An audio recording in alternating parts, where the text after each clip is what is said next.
She knocked on the door like she still lived here. 3 soft taps, familiar practice like muscle memory. The kind of knock that doesn't belong to a stranger. I froze halfway down the hall, bare feet on cold tile. A mug of coffee trembling in my hand. Behind me, Maya's laughter spilled from the kitchen, low, husky, unguarded. It was the sound of safety. The sound I'd learned to breathe again to. Then came the voice I'd buried beneath months of silence. Eli? It's me. My wife. Or ex-wife. No. We never finalized the papers. She just left. 6 months ago. A suitcase, a note, a promise to find herself. And me. Left to drown quietly in a house that still smelled like her shampoo. I didn't move. Couldn't. Maya stepped into the hall, her smile dimming when she saw my face. What's wrong? She whispered. The knock came again, sharper this time. Eli, please. I know you're there. The coffee slipped from my hand, shattering across the floor. When I opened the door, Lila stood there looking both exactly the same and completely different. Her hair shorter, skin darker from some distant sun, eyes rimmed red. A duffel hung from her shoulder, like she'd only gone out for groceries, not vanished into self-discovery. Hey, she said softly. Can I come in? The world spun slower, soundless.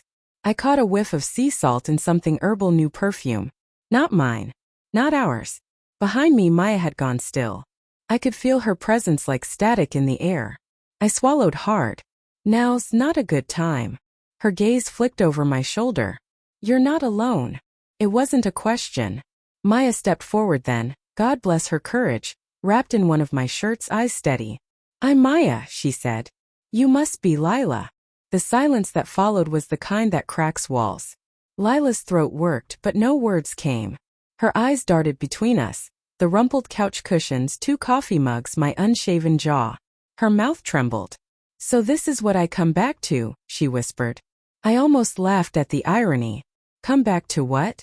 The ruins you left? Later, after the door slammed and the air grew heavy again, Maya turned to me. Do you want to talk about it? I wanted to say no, that there was nothing left to say, but memory has a cruel persistence. I saw Lila on our last night, the way she'd stood at the edge of our bed, fingers twisting her wedding ring. I don't know who I am anymore, she'd said. I just need space. And I'd given it to her. Weeks became months. Calls unanswered.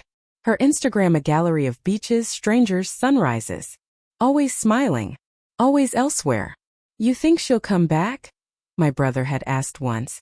No, I'd lied. But part of me waited anyway. Hope is a parasite. It feeds on denial. That night, after Maya fell asleep beside me, I sat on the porch with a beer and my ghosts. The moon was a thin blade above the rooftops. My phone buzzed, a message from Lila. I didn't expect you to move on so fast. I typed, deleted, retyped. You left. Her reply came quick. I needed to find myself. And did you? I asked. I thought I did. Until I saw you. My chest tightened.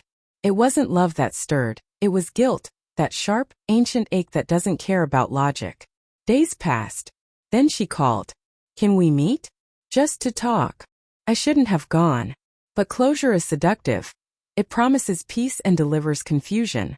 We met at the little cafe downtown, the one with the cracked window and the smell of burnt espresso. Lila sat by the window, hair tucked behind one ear, wedding ring back on. I made mistakes, she said, voice trembling. But I never stopped thinking about you. I stared at her. You stopped being with me. That's the same thing. Tears welled in her eyes, and for a second I almost reached across the table. Old instincts die slow. She smiled sadly. Do you love her? Maya's face flashed in my mind, her quiet steadiness, the way she never asked for more than honesty. Yes, I said finally. I do. Lila looked away. I thought I could leave to find freedom, she murmured. But all I found was how easily love dies when no one's tending it. Then maybe we both learned something, I said. She nodded, eyes glassy. You're right, she whispered. But I wish I'd learned it sooner. When I left, she didn't watch me go. A week later, Maya found the letter. It was in the mailbox, no return address, just my name. Inside, a photograph of Lila and me from years ago, standing by the lake, her arms looped around my neck. And scrawled on the back in Lila's familiar hand, If she ever leaves you, remember, I never stopped loving you. Maya's voice was quiet when she handed it to me. You didn't tell me she wrote you. I didn't think it mattered. It always matters, she said. That night she slept on the couch. The house feels hollow again now. Not because Lila's gone, but because I can hear the echo of betrayal, hers, mine, both. Maya hasn't left, not yet. But there's distance in her eyes, the kind that doesn't need miles to measure. Sometimes I think about knocking on my own front door the way Lila did. 3 soft taps. Familiar. Like muscle memory. And maybe no one would answer.